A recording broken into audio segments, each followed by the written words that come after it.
Assalamualaikum warahmatullahi wabarakatuh. Kursus Qawaid Fiqhiyah kursus SYI 6043. Kami daripada kumpulan pembentang ke-12 ingin membentangkan tajuk kaedah 26 dan 27. Assalamualaikum warahmatullahi wabarakatuh. Nama saya Nur Afiqah Anis binti Rosli. Nombor matrik I18303267. Okey, saya akan membentangkan tajuk kaedah kuliah yang ke-26. Okey, iaitu ma haruma isti'malu ittikhazu. Yang haram menggunakannya, haram memperolehinya. Okey, yang pertama huraian kaedah ni, yang mana antara lain kaedah tersebut menjelaskan bahawa apa sahaja yang diharamkan atau haram menggunakannya, ia diharamkan atau haram juga memperolehinya. Antara lain juga, apa sahaja aktiviti dan amalan yang menjadi perantaraan dikira terbabit sama. Okey, maksudnya kat sini, apa sahaja yang diharamkan atau haram menggunakannya, ia diharamkan atau haram juga memperolehinya. Okey, contoh barang tu memang haram lah.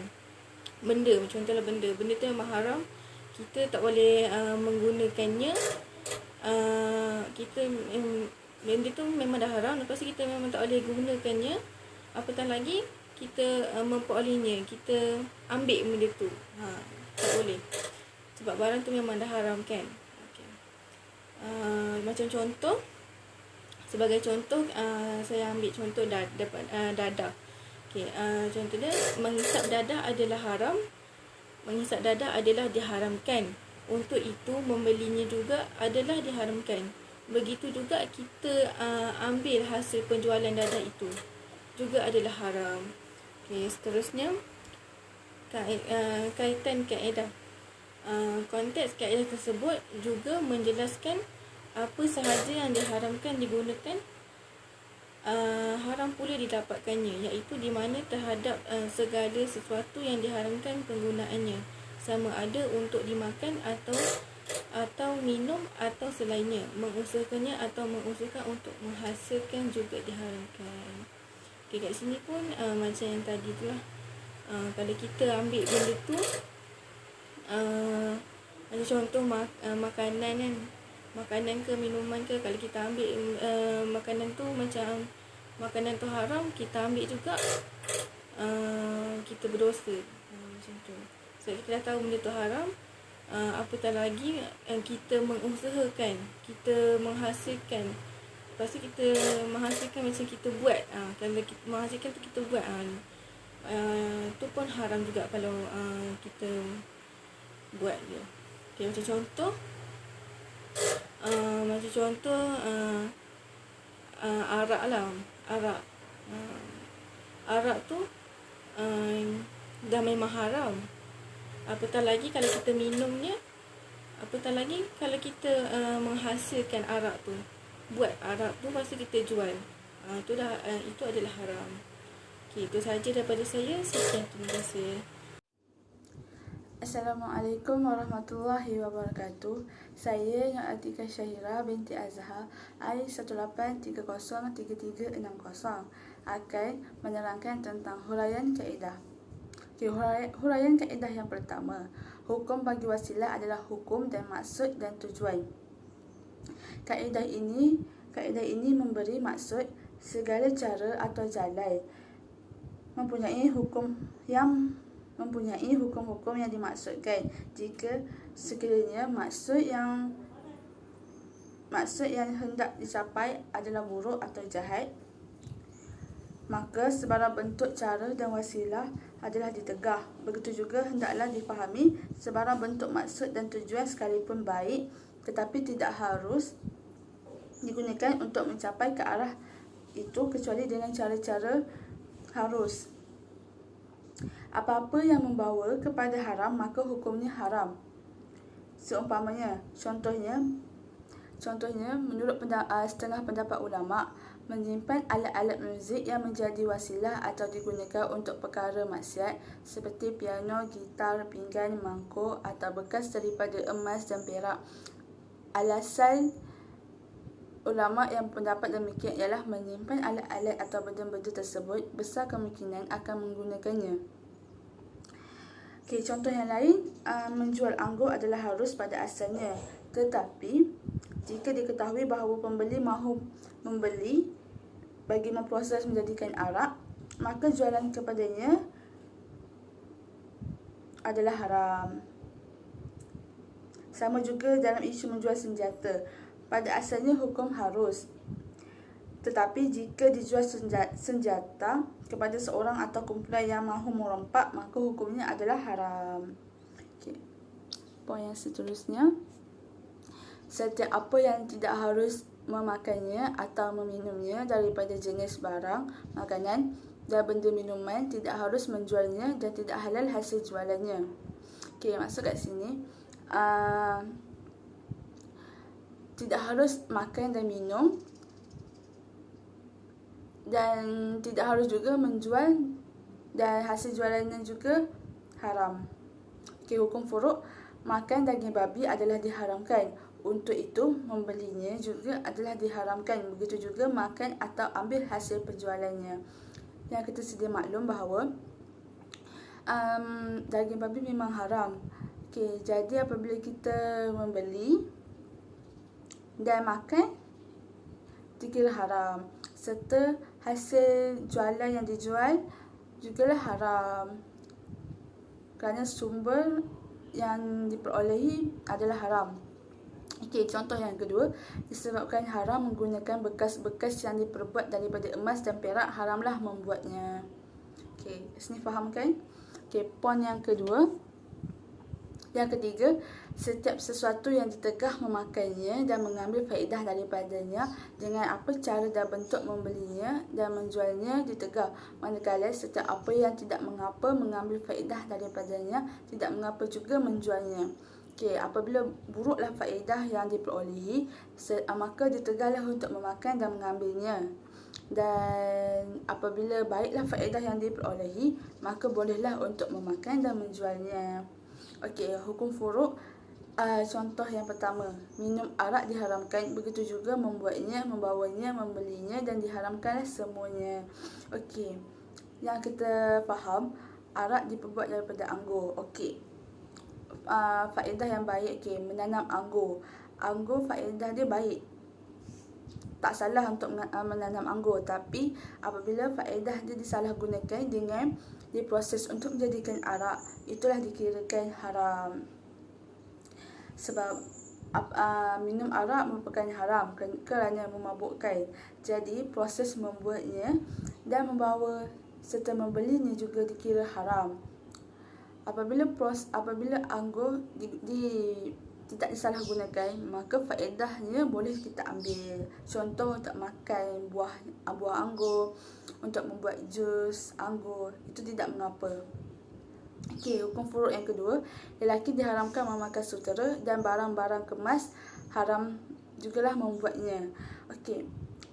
Kat sini sutera diharamkan untuk lelaki, tapi tidak diharamkan untuk wanita.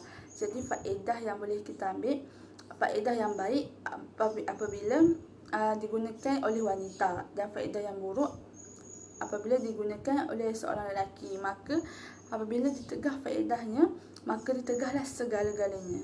Dan apabila boleh mengambil faedahnya, maka bolehlah juga digunakan. Faham kan? Seterusnya, sumber asal kaedah.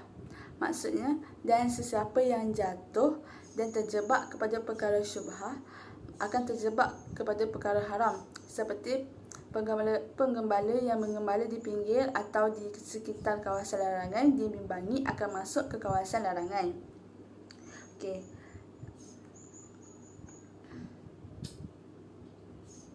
Meskipun perkara yang halal itu jelas dan yang haram itu jelas melalui nas-nas Al-Quran dan Sunnah, akan tetapi di antara dua perkara tersebut, di situ terletaknya perkara syubhah atau kesamaran yang menjadi keraguan status sama ada ia adalah haram atau halal. Hadis tersebut memberi petunjuk kepada muslim untuk menjauhi perkara-perkara yang subhah kerana dibimbangi akan terjebak ke dalam perkara-perkara yang haram. Okey, contoh yang boleh kita ambil, apabila daging yang disembelih oleh orang Islam dan bukan Islam bercampur, maka daging yang bercampur itu termasuk dalam perkara subhah kerana terdapat keraguan. Dan kita faham, kita diharamkan makan daging yang disembelih oleh orang yang bukan Islam. Jadi apabila kedua-dua daging itu dicampur, maka terdapatlah di dalam perkara tersebut subhah. Apabila subhah, kita diharamkan untuk menggunakannya. Okay. Itu sahaja daripada saya. Sekian, terima kasih. Bismillahirrahmanirrahim. Assalamualaikum warahmatullahi wabarakatuh. Nama saya Muhammad Akram bin Abdul Razak. Nombor matrik I1830383. Okey, di sini saya akan menyambung pembentangan yang mana saya memegang tajuk kaedah bagi kaedah 27. Okey, kaedah 27 ini adalah ma haruma akhzuhu haruma iqta'uhu, yang bermaksud sesuatu yang haram menerimanya juga diharamkan memberinya. Okey, huraian bagi kaedah ni. Kaedah 27 ini membawa maksud bahawa apa-apa sahaja yang haram diambil atau diambilnya, ia juga haram sekiranya memberikannya kepada orang lain. Okey, maksud dia kat sini, sekiranya ada sesuatu yang haram lalu kita mengambilnya dan ataupun memberikannya kepada orang lain adalah suatu perbuatan yang mendorong kita kepada maksiat ataupun perbuatan yang mendapatkan dosa. Okey. Ilah atau sebabnya ialah kerana ia akan membantu atau menolong kepada perbuatan maksiat yang diharamkan. Okey. Perbuatan itulah perbuatan yang kita ambil sesuatu yang haram ataupun tidak diizinkan, maka perbuatan itu adalah maksiat dan juga perbuatan itu merupakan perbuatan yang diharamkan oleh Allah. Okey, antara contohnya seperti mana rasuah kita jelas-jelas yang kita tahu kata rasuah ni adalah perbuatan yang haram lah kan.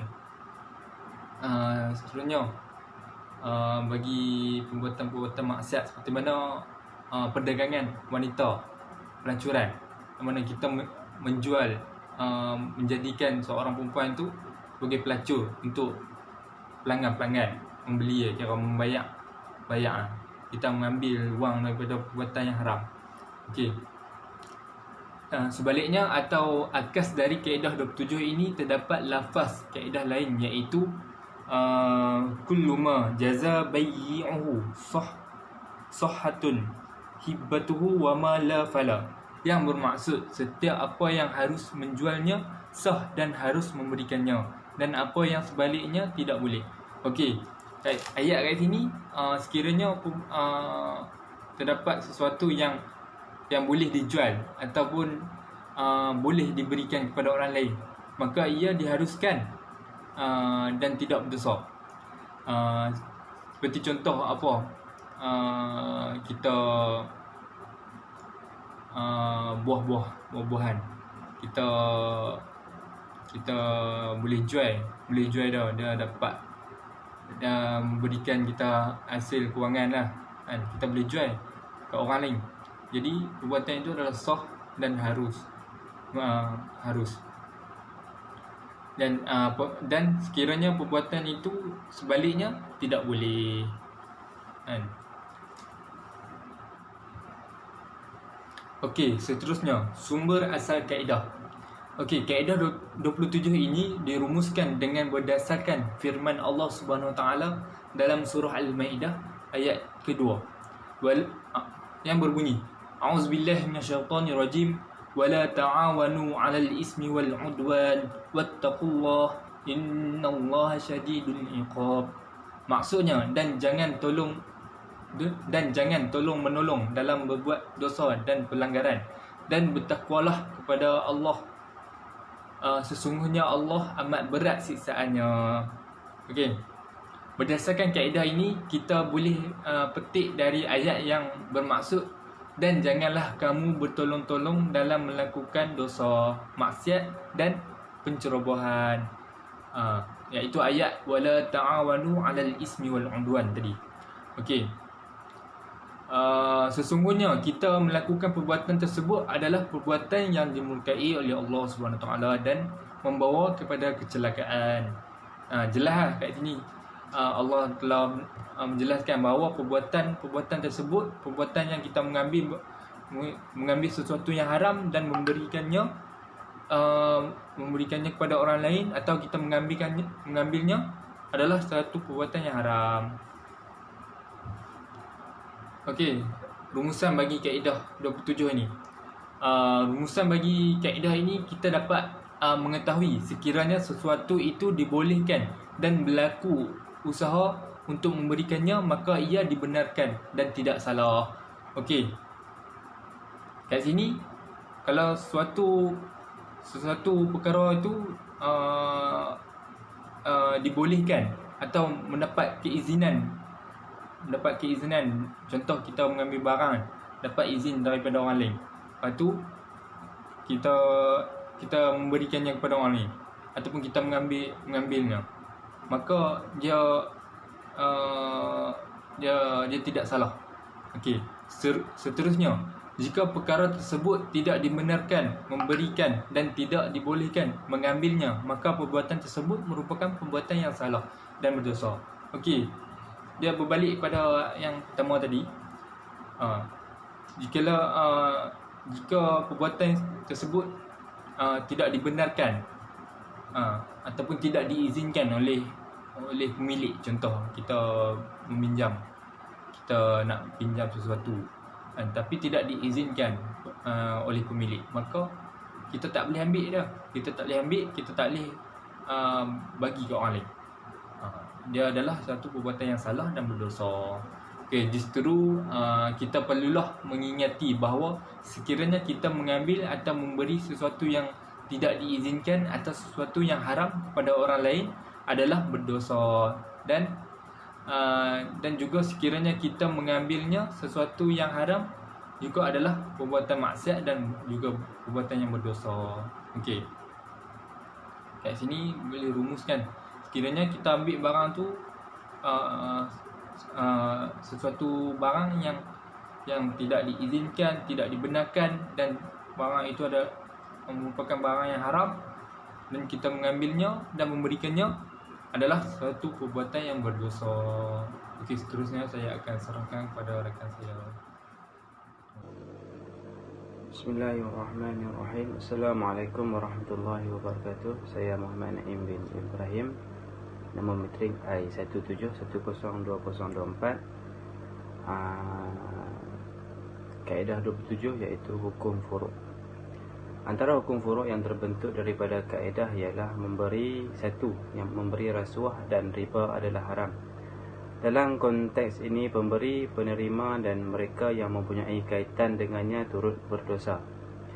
Muzik yang melalaikan diharamkan, mengambil upah juga haram. Justru itu, mengupah pun juga haram. Yang ketiga ialah pelacuran adalah haram. Jadi segala aktiviti dan usaha untuk menggalakkan dan mengambil hasil daripada aktiviti pelacuran juga adalah diharam. Pengecualian daripada kaedah. Di antara hukum furuk yang dikecualikan daripada kaedah ialah seseorang individu yang dizalimi harus membantah keputusan pelaksanaan undang-undang atau hukuman secara tidak adil. Oleh itu, orang yang dizalimi itu harusnya hukum untuk memberi rasuah kepada hakim untuk mendapat haknya. Walau bagaimanapun, hakim tersebut tetap haram mengambil rasuah itu dan wajib mengembalikan semula kepada orang yang memberinya. Keadaan ini dapat dikaitkan dengan lafaz kaedah al-darurah at-tabi al-mahdurah. Keadaan darurat mengharuskan tegahan. Baik, bismillahirrahmanirrahim. Nama saya Muhammad Muzani bin Syarif. Nombor metrik I18303376. Baik, kita masuk pada kaedah pecahan. Iaitu kaedah juz'iyah yang terbentuk daripada kaedah kulliyah tersebut ada satu, iaitu kaedah ma haruma fi'aluhu ma haruma talabuhu. Maksudnya apa yang haram mengerjakannya, haram memintanya. Baik.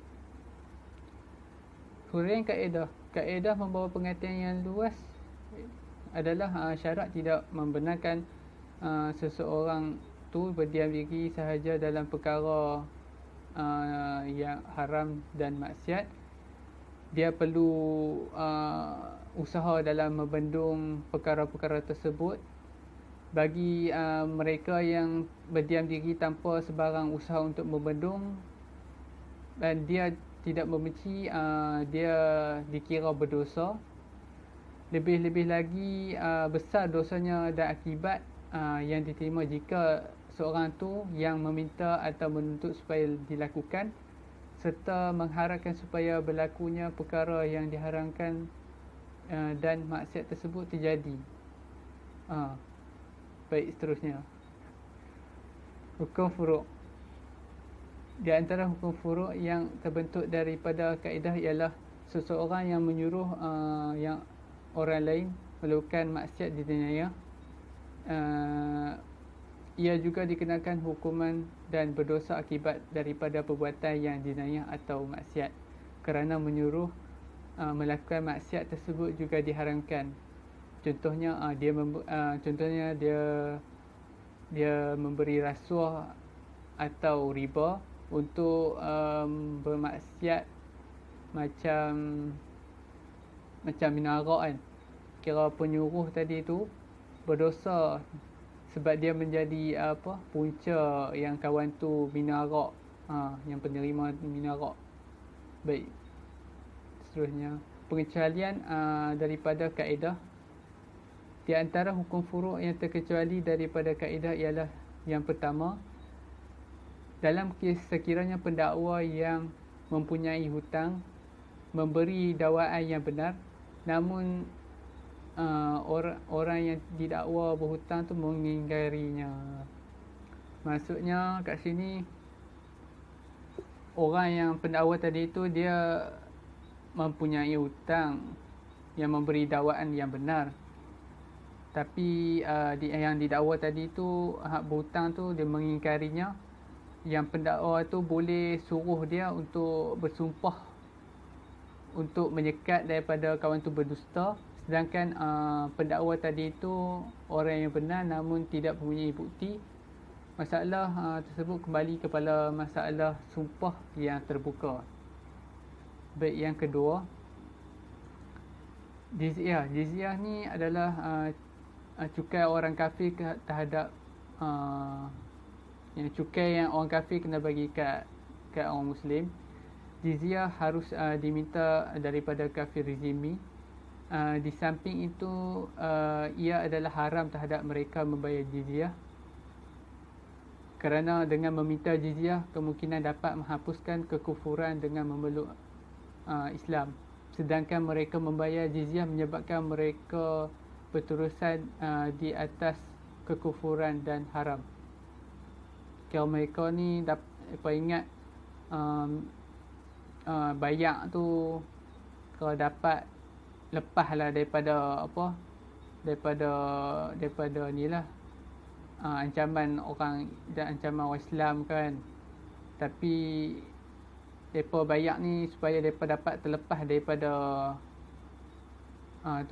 daripada ni, tak seperti mana yang diharapkan oleh Islam kan, supaya depa dapat untuk memeluk Islam. Baik. Minasyaitonirrajim. Bismillahirrahmanirrahim. Assalamualaikum warahmatullahi wabarakatuh. Okey, nama Nur Ain Fazlina binti Marahim, nombor menteri I183033336. Okey, saya akan memberikan rumusan keseluruhan dengan kaedah 26 dan 27. Okey, kaedah ini menjelaskan sesuatu perkara yang haram keseluruhan, iaitu memberi, mendapatkan, menggunakannya adalah haram.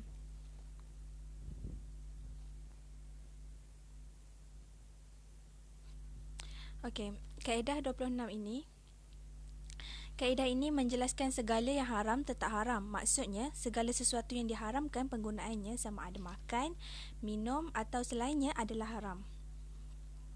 Okey, yang haram menggunakannya, haram juga dapatkannya. Okey, contohnya, makan daging babi adalah diharamkan. Untuk itu membelinya juga adalah haram, begitu juga menjualnya. Apatah lagi makan, kan? Okey, seterusnya kaedah 27. Kaedah ini menjelaskan sesuatu itu dibolehkan dan berlaku usaha untuk memberikannya, maka ia dibenarkan dan tidak salah. Akan tetapi, perkara yang tidak dibenarkan, memberi dan tidak boleh mengambilnya, maka perbuatan tersebut merupakan perbuatan yang salah dan berdosa. Okey, maksudnya kat sini, jika sesuatu itu haruslah kita dapatkannya, gunakannya. Tapi jika sesuatu itu haram, haramlah kita berbuat sedemikian. Maksudnya, kalau harus tak salah dan tak berdosa. Okey, yang kalau haram, salah dan berdosa. Okey, itu sahaja daripada saya. Terima kasih. Assalamualaikum warahmatullahi wabarakatuh.